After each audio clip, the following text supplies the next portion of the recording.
Hebreos 12, versículo 14, un versículo muy conocido por todos nosotros.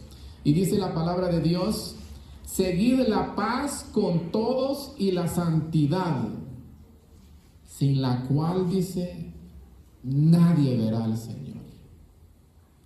Ahora, hermano, lo invito a que también me acompañe en Primera de Pedro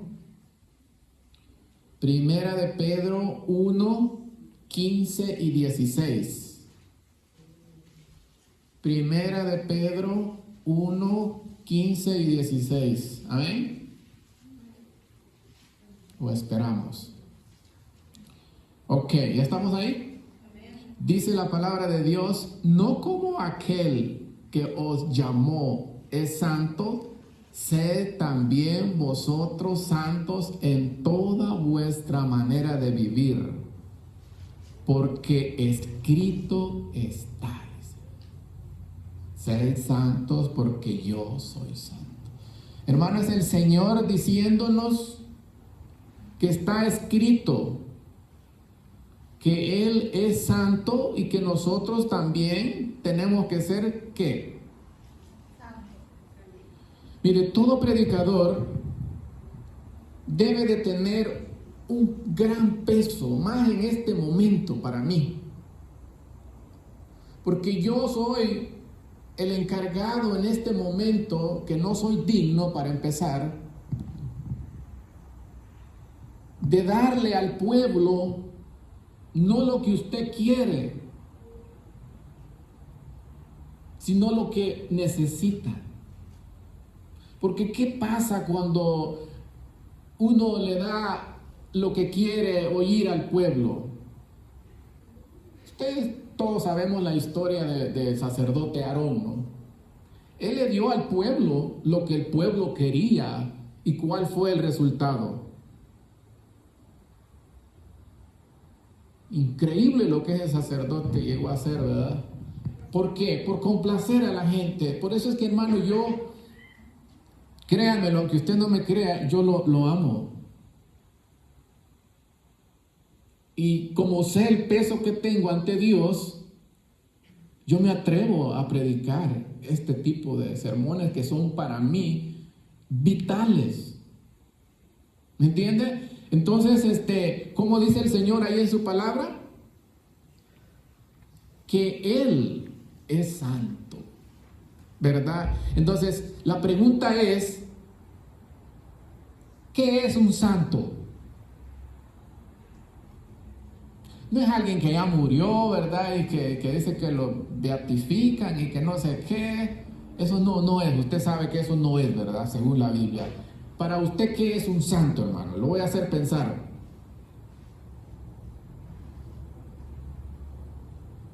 ¿Qué es?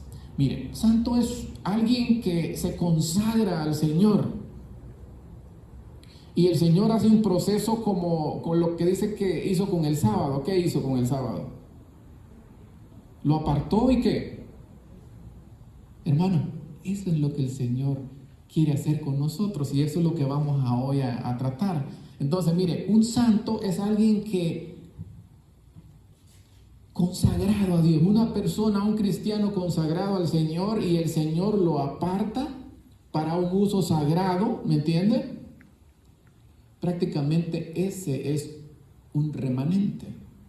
Si usted se aparta, ¿me entiende?, del sistema contaminoso de pecado, entonces usted ya es parte de ese remanente, porque es un santo. Entonces, eso es un santo. Entonces, la pregunta es: ¿cómo es que Dios santifica? Porque mire, lo que yo estoy predicando, aunque es fácil, cuesta entenderlo. Una iglesia cerca de aquí se dividió por este tema. Porque mire, la Biblia muestra 3 etapas de la santificación. Por eso hay quienes creen que en el momento de la justificación, cuando el Señor me sacó de las tinieblas a la luz Y efectivamente Él aparte de que me justificó, me santificó. ¿Ok? Pero la Biblia también habla de otra etapa de la santificación, una santificación progresiva, porque cuando me compró con su sangre, todavía yo, de una de las cosas que usted y yo no tenemos que ignorar, como dice el apóstol Pablo en el libro de Romanos 7, el pecado que mora en mí, pero también mora ¿quién? El Espíritu Santo. Dice que los dos se oponen entre sí. Entonces ese dilema que se encontraba el apóstol, ¿no? Entonces la pregunta es, ¿cómo es que Dios santifica? Porque en estas tres etapas hay una etapa inicial que el Señor en el momento de la conversión nos santifica. Pero hay otra santificación que la Biblia enseña que es una santificación progresiva. Y otra santificación que va a ocurrir al final. En la primera y en la última, usted y yo no hacemos nada. Dios es el que lo hace. Es bien interesante porque, como la fe, usted la fe la encuentra en los dones espirituales, un regalo de Dios. Dice que a cada uno nos ha dado, ¿qué? Una medida de fe. Pero también la fe la encontramos en el fruto del Espíritu. Y yo puedo tener tanta fe como yo quiera. ¿Por qué? Porque la fe viene por el oír y el oír la palabra de Dios. ¿Sí me va entendiendo? Entonces, mire, si me entiende, después podemos platicar. Porque mire, yo le dije, este tema es de vida o muerte. Yo le puse, mata tu pecado, porque si no, tu pecado te matará a ti.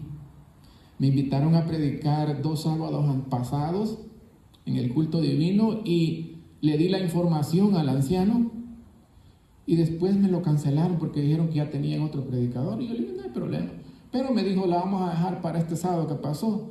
No hay problema, le dije yo, está bien. Lo raro fue que me volvieron a hablar, que me cancelaban porque ya tenían otro predicador. Y dije, bueno, no hay problema. Así de que Dios quería que usted estrenara este tema que ellos no quisieron. Entonces, mire, es bien interesante este tema. Es de vida o muerte. Entonces, mata tu pecado, le puse, porque si no, tu pecado te matará a ti. Entonces, estamos ahorita en ¿qué es un santo? ¿Verdad? Ya lo dije. Ahora, ¿cómo es que Dios santifica? Y fíjense que es bien interesante, porque usted lo va a escuchar, que Él lo hace, pero yo tengo mi parte. Y ahí es donde nosotros fallamos. En la primera santificación, en la inicial, es una obra, porque la santificación es una obra sobrenatural que Dios hace en el cristiano, restaurando la imagen caída para llevarnos a nosotros a transformarnos a la imagen de Cristo. Eso es la santificación. Entonces, ¿cómo es que Dios santifica? Por tanto, dice la palabra de Dios.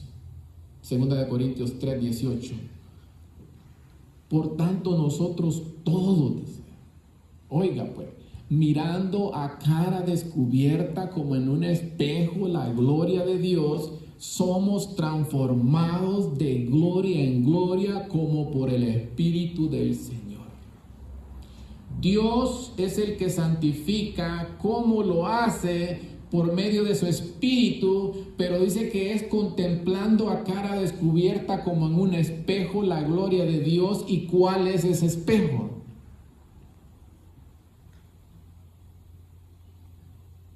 Su palabra. Por eso es que nosotros fallamos, ¿verdad? Porque no nos estamos viendo como Dios quiere en el espejo. ¿Se da cuenta por qué a veces nosotros dejamos de ser santos? Y el Señor lo repite, dice, santifícalos en tu verdad. ¿En cuál verdad?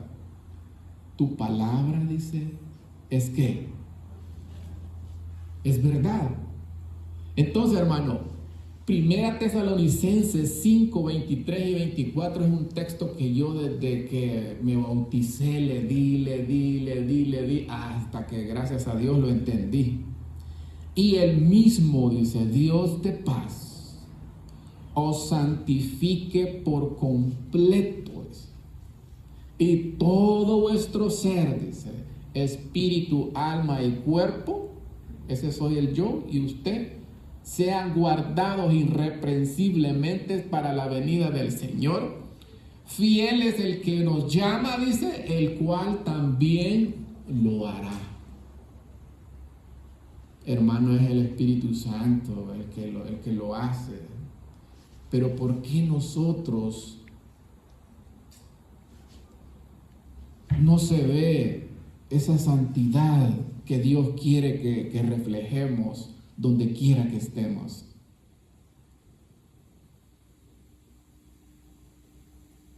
Es porque, como les repito, no nos vemos en el espejo. En ese tipo de santificación, en la santificación progresiva,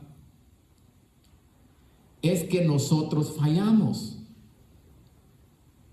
Porque la primera y la última el Señor la va a hacer, pero es importante, por eso es que dice que sin santidad nadie lo va a ver, porque aquel que no fue creciendo de gloria en gloria, en etapa, el que no fue creciendo en santidad, el que se estancó, por eso dice que la senda de los justos es como la luz de la aurora que cada día va en aumento. Esa es la vida cristiana, que vayamos creciendo cada día en santidad. No estoy predicando yo y ya vamos a llegar a que voy a ser perfecto y que ya no voy a pecar y que no voy a errores. No, ya vamos a llegar a eso. Pero antes yo lo estoy aclarando. Y la última etapa, la que yo quiero y anhelo, es cuando estemos con el Señor en la glorificación, ¿verdad? Que Él que va a pasar, va a completar esa obra. Ahí sí ya no voy a tener relación con el pecado. Ese es el anhelo mío y el anhelo de usted. Debería de ser el de nosotros, ¿no? Entonces, hermano, así es como el Señor santifica. Ese es el proceso que la Biblia enseña. Entonces, la santificación progresiva es la que nosotros tenemos que entender que es nuestro deber. Ahí sí tenemos parte nosotros, ¿verdad? Y sabe de que santifícalos en tu verdad, tu palabra es verdad, hermano. Debemos desear la palabra de Dios como ese niño, yo lo he dicho muchas veces, desea la leche cuando está tiernito. Qué comparación la que nos da el Señor. Usted sabe de que un niño así, aunque usted le ponga el juguete más caro, no, él quiere porque tiene hambre. Entonces así lo compara el Señor, que tengamos esa hambre de la palabra de Dios. Entonces, hoy voy a tratar dos versículos donde claramente el Señor nos dice que debemos mortificar el pecado, porque eso es lo que nos separa del Señor. Mientras eso no lo hagamos, y hoy vamos a escuchar cómo es que yo puedo darle muerte al pecado, porque ya sabemos que el alma que pecare, ¿qué va a pasar? La paga del pecado, ¿qué es? Hermano, es una realidad, no lo saqué yo de mi invento el tema, no. Mata tu pecado, porque si no el pecado te matará a ti. O sea, son consecuencias terribles, eternas, porque es mejor que a mí me lo digan hoy, que pase una vida religiosa toda mi vida y no me expliquen lo que tú estás escuchando hoy. Para mí, hermano, créamelo, el más bendecido estos 2 semanas, he sido yo. Porque no quiero ser un hipócrita yo. ¿Me entiende? Yo no quiero predicar lo que no vivo. Entonces, lea usted Colosenses 3:5. Y usted lea para que vea lo que Dios le pide, hermano.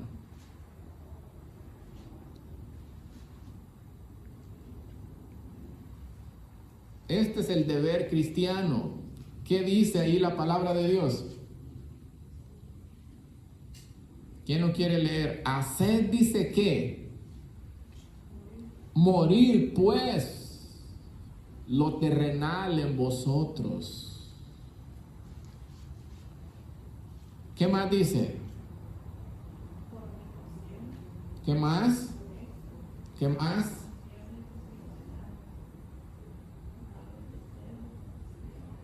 Hermano, ese mal carácter en el cristiano, cuando yo le permito ese mal carácter, porque mire, es triste, hermano, yo le voy a hacer bien claro.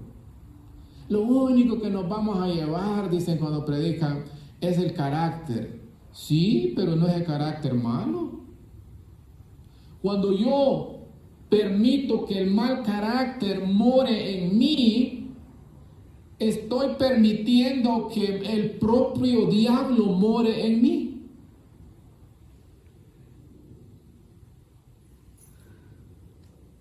Es así, hermano.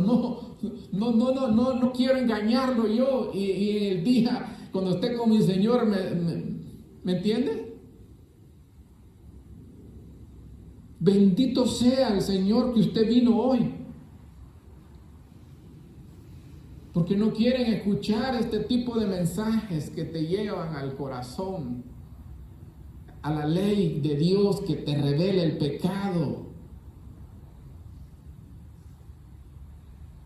Quítese de vosotros, dice, toda amargura, ira, gritería, enojo. Predicamos aquella vez la raíz de amargura que está oculta. Hermano, todo el pecado oculto, solo la palabra de Dios, porque dice que es la espada del Espíritu y penetra hasta los tuétanos.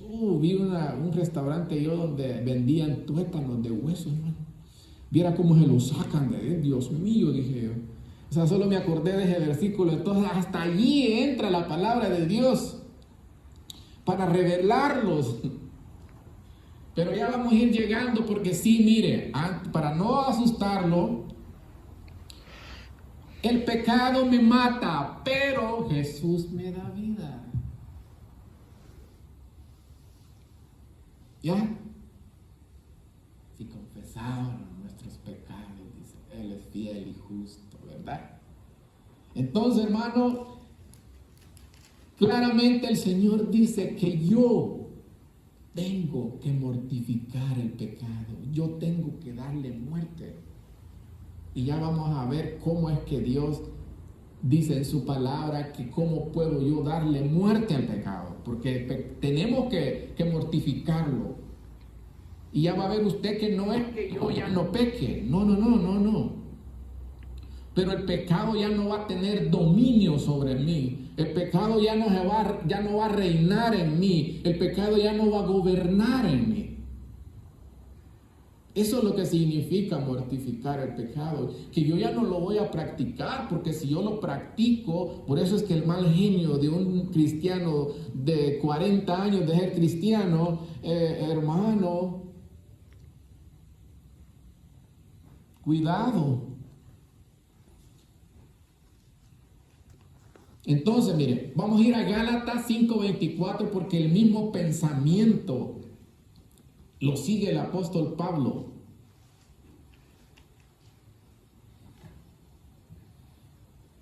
Gálatas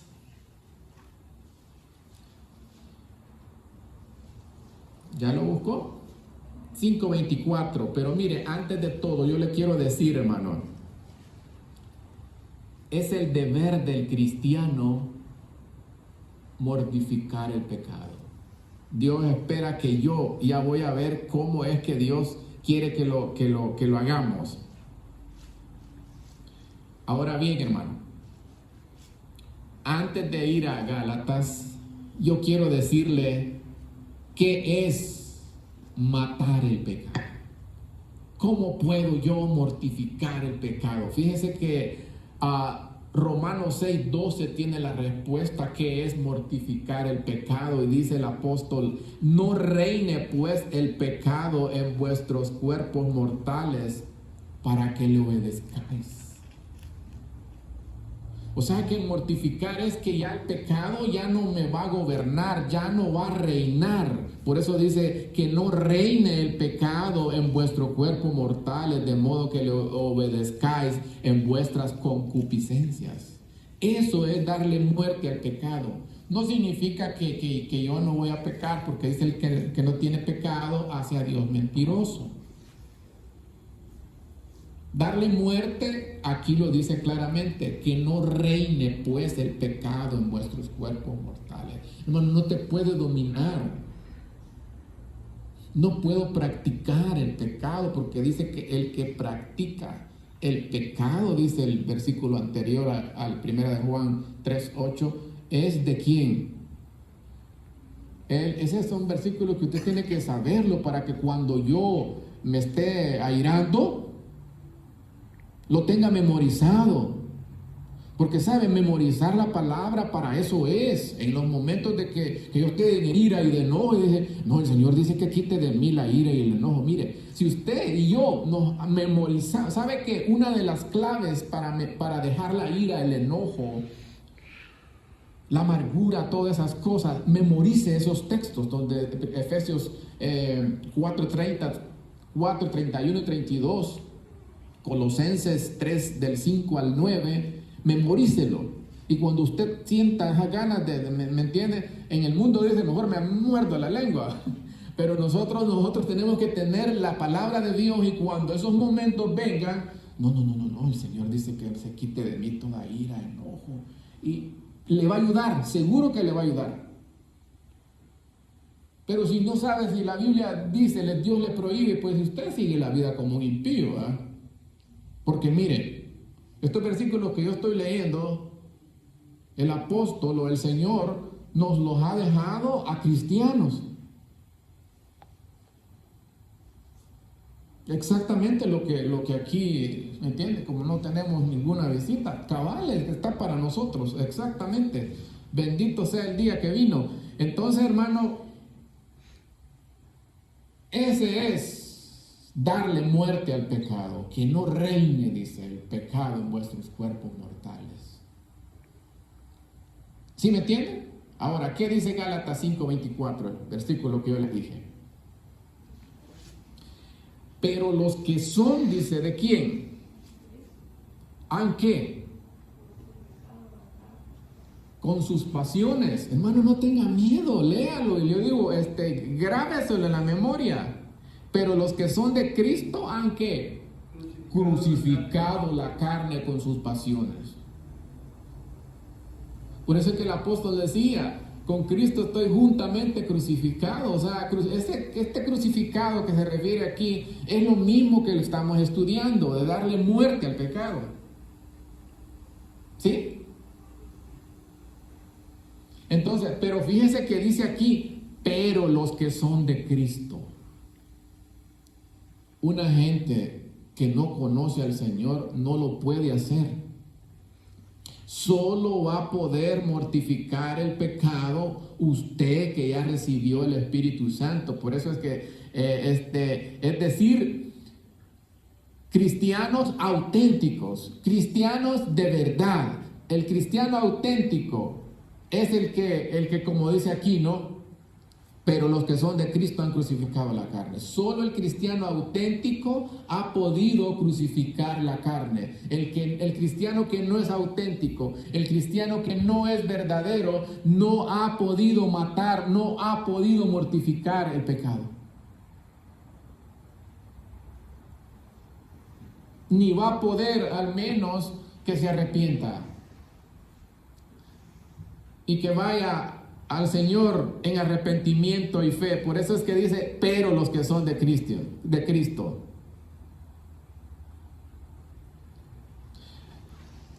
Por eso le digo, o sea, no puedo permitir yo que el mal carácter more en mí, porque es como permitirle al propio demonio que more en mí.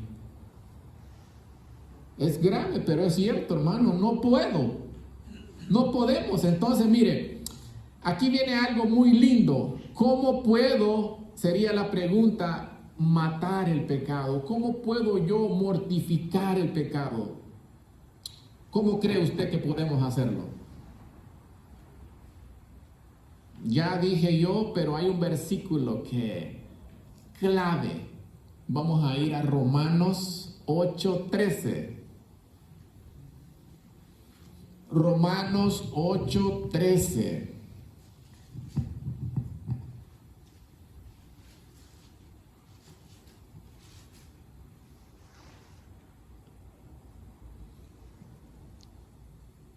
¿Qué dice el Señor en su palabra? Porque si vivís, dice, conforme a la carne, ¿qué va a pasar? Moriréis. Mas si por el Espíritu hacéis morir las obras de la carne, ¿qué va a pasar? Entonces, ¿qué dice aquí la palabra de Dios? ¿Cómo se mata el pecado? ¿Cómo puedo mortificar el pecado? ¿Cuál es la clave aquí? ¿Está leyendo? Exacto, no tenga miedo. Aquí dice claramente, mire, si por el Espíritu hacéis morir la carne, viviréis. Hermano, es algo, Dios me pide que lo haga yo, ¿verdad? Pero yo no lo puedo hacer si no es por el Espíritu. Pero el Señor no se queda en su palabra porque un texto sacado de contexto, como dicen, ¿verdad? Es un pretexto. Entonces, ¿qué dice Salmos 119:11? Dice, en mi corazón he guardado tus dichos. ¿Para qué? Para no pecar contra ti. Salmo 119:11. En mi corazón, por eso yo le dije que el memorizar la palabra, inmediatamente el Espíritu me va a decir, no. Ahora, si yo lo hago por rebelde, ahí entro más duro, porque hay 4 definiciones de pecado en la Biblia. Dos que están en Primera de Juan, y es una que usted conoce muy bien. ¿Pecado qué es? Transgresión de la ley, ¿verdad? ¿Qué otra definición es? Dice que todo lo que no proviene de fe, dice el apóstol Pablo en Romanos, es pecado. Y también en Primera de Juan, ahí está el otro, todo lo que no es justicia, que no proviene de justicia, es pecado. Así es de que, hermano, memoricemos la palabra de Dios. En mi corazón, dice, he guardado tus dichos, la palabra de Dios, para no pecar.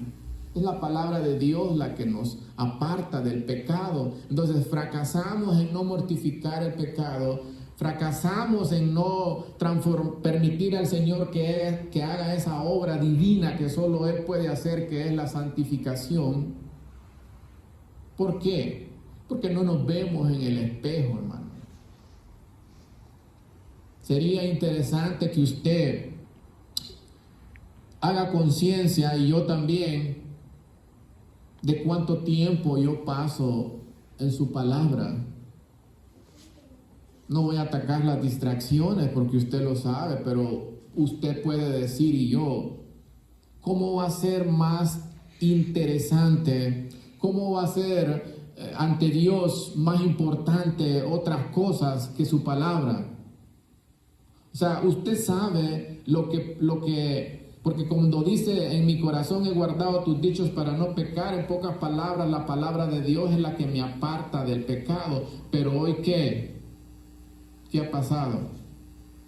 El pecado me ha apartado de la Biblia.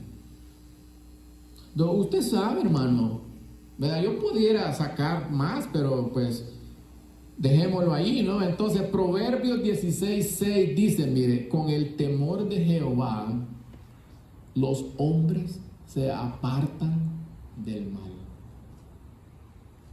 El temor juega un papel muy importante para que yo mortifique el pecado. ¿Por qué? Porque cuando usted entiende lo que es el temor a Dios, ese respeto reverente, sabiendo que el Todopoderoso, donde quiera que yo esté, me ve. Porque el pecado que yo le llamo oculto para mí, pero yo lo he hecho ante los ojos de Dios. Entonces, cuando usted tiene ese temor, que lo que está haciendo, Dios lo está viendo, imagínense, los que tienen todavía vivos sus papás, y usted está haciendo un pecado enfrente de su papá, ¿lo va a hacer? Pues su papá, en la propia cara de Dios, lo está haciendo. Entonces, si nosotros nos acordamos, por eso dice que con el temor de Jehová, los hombres, o sea, mujeres y todo, ¿qué va a pasar? Nos apartamos.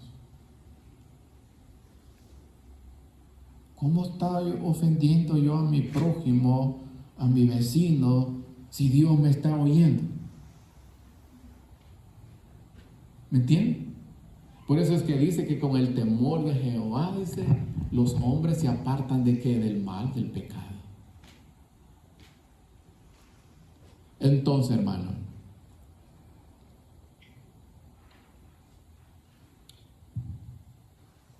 ¿qué podemos hacer?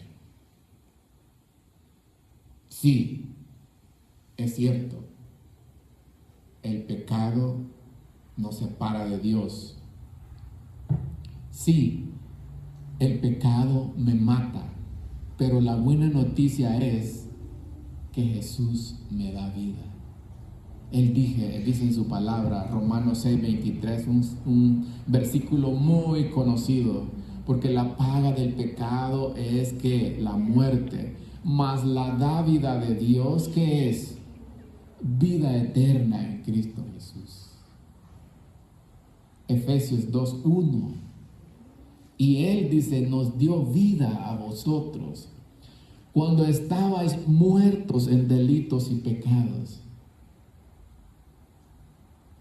Si confesamos, dice, nuestros pecados, Él es fiel y justo para perdonar nuestros pecados.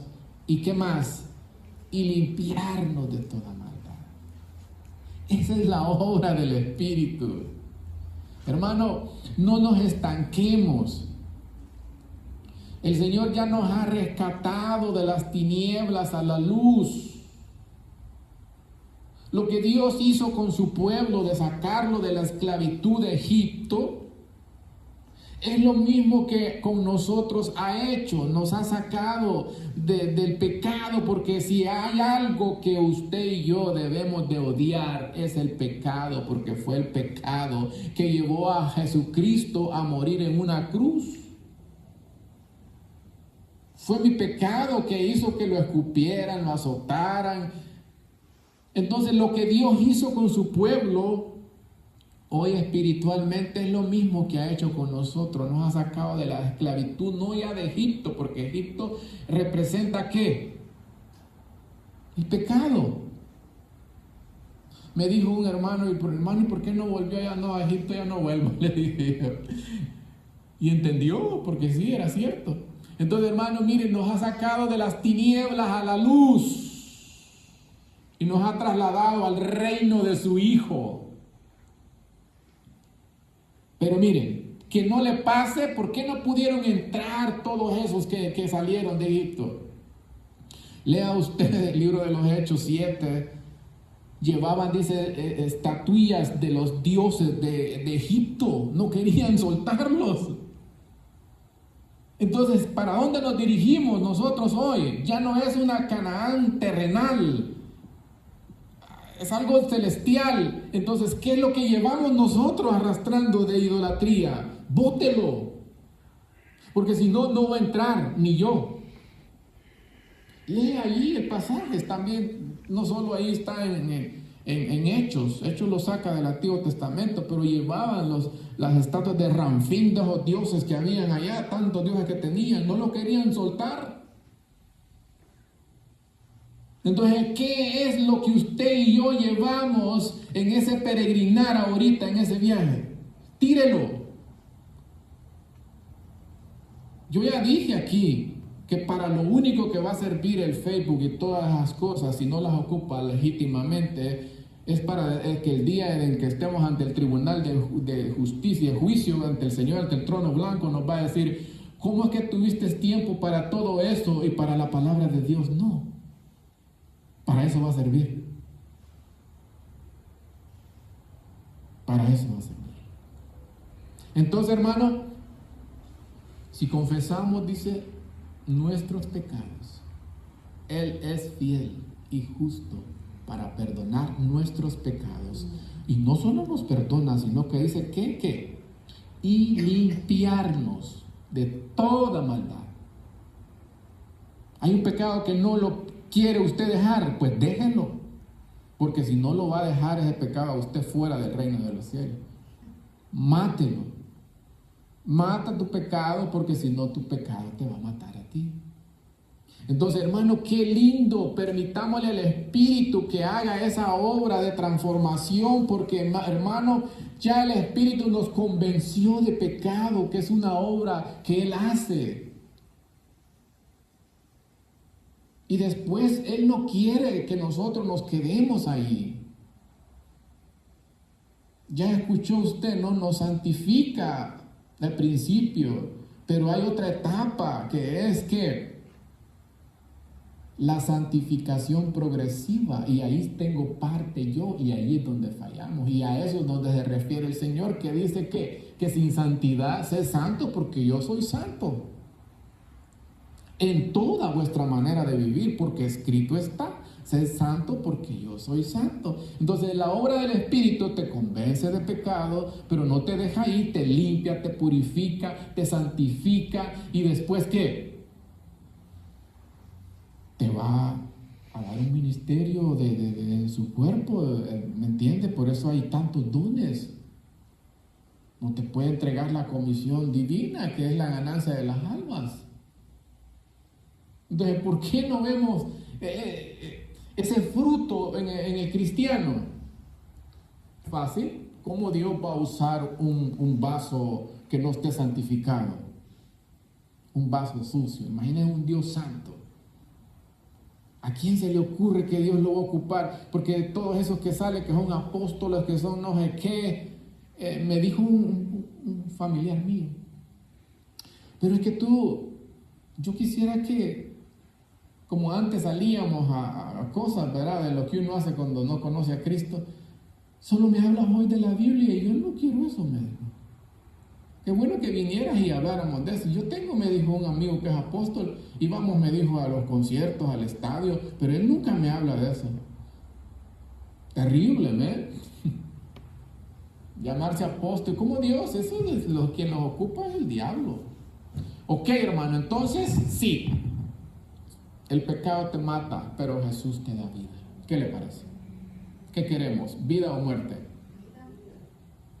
Y Él nos dio vida, dice, cuando estábamos muertos en delitos y pecados. Si confesamos nuestros pecados, Él es fiel y justo para perdonarnos y limpiarnos de toda maldad. El que encubre sus pecados, dice, no prosperará. Pero el que los confiesa y se aparta, alcanzará misericordia. Que Dios te bendiga.